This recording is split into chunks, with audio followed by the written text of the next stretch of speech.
Hello दोस्तों, क्या आप जानते हैं कि राजा दक्ष ने एक बार चंद्रमा को श्राप दिया था और शिव जी ने उन्हें कैसे मुक्ति दिलाई थी। तो आज हम शिव पुराण के अनुसार चंद्रमा को श्राप से मुक्ति की कथा सुनाते हैं। चंद्रमा की सुंदरता पर राजा दक्ष की 27 पुत्रियां मोहित हो गईं। वे सभी चंद्रमा से विवाह करना चाहती थीं। दक्ष ने समझाया, सगी बहनों का एक ही पति होने से दाम्पत्य जीवन में बाधा आएगी। लेकिन चंद्रमा के प्रेम में पागल दक्ष पुत्रियां जिद पर अड़ी रहीं। अश्वनी सबसे बड़ी थी।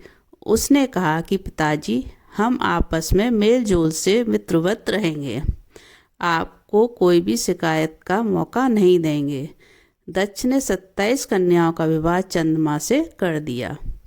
विवाह से चंद्रमा और उनकी पत्नियां दोनों बहुत प्रसन्न थे, लेकिन ये खुशी ज़्यादा दिनों तक नहीं रही। जल्द ही चंद्रमा 27 बहनों में से एक रोहिणी पर ज़्यादा मोहित हो गए और उसे ज़्यादा चाहने लगे। अन्य पत्नियों की उपेक्षा करने लगे। ये बात दक्ष को पता चली और उन्होंने चंद्रमा को समझाया। कुछ दिनों तक तो चंद्रमा ठीक रहे, लेकिन जल्द ही वापस रोहिणी पर उनकी आसक्ति पहले से भी ज़्यादा तेज हो गई। अन्य पुत्रियों के विलाप से दुखी दक्ष ने फिर चंद्रमा से बात की, लेकिन उन्होंने इसे अपना निजी मामला बताकर दक्ष का अपमान कर दिया। दक्ष प्रजापति थे, कोई देवता भी उनका अनादर नहीं करता था।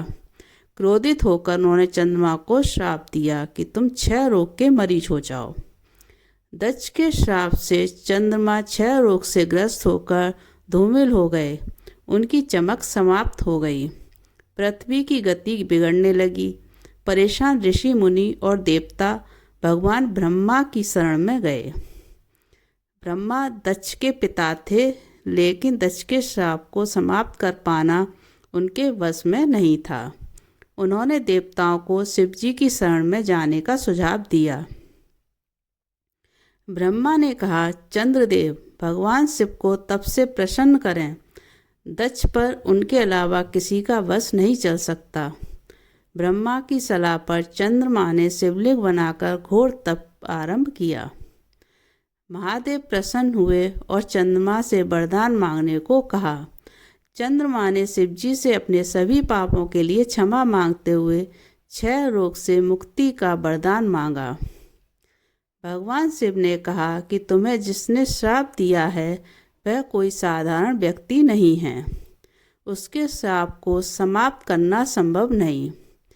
फिर भी मैं तुम्हारे लिए कुछ ना कुछ जरूर करूँगा। शिव जी बोले, एक माह में जो 2 पक्ष होते हैं, उसमें से एक पक्ष में तुम्हें मेरे वरदान से निखरते जाओगे, लेकिन दक्ष के श्राप के प्रभाव से दूसरे पक्ष में क्षीण होते जाओगे। शिव के वरदान से चंद्रमा शुक्ल पक्ष में तेजस्वी रहते हैं और कृष्ण पक्ष में धूमिल हो जाते हैं।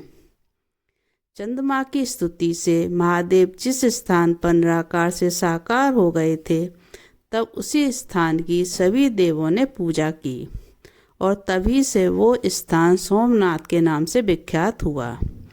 चंद्रमा की वह 27 पत्नियों को ही हम विभिन्न नक्षत्र के रूप में जानते हैं। अगर आपको ये कथा अच्छी लगी हो तो आप लाइक ज़रूर करें। हर हर महादेव।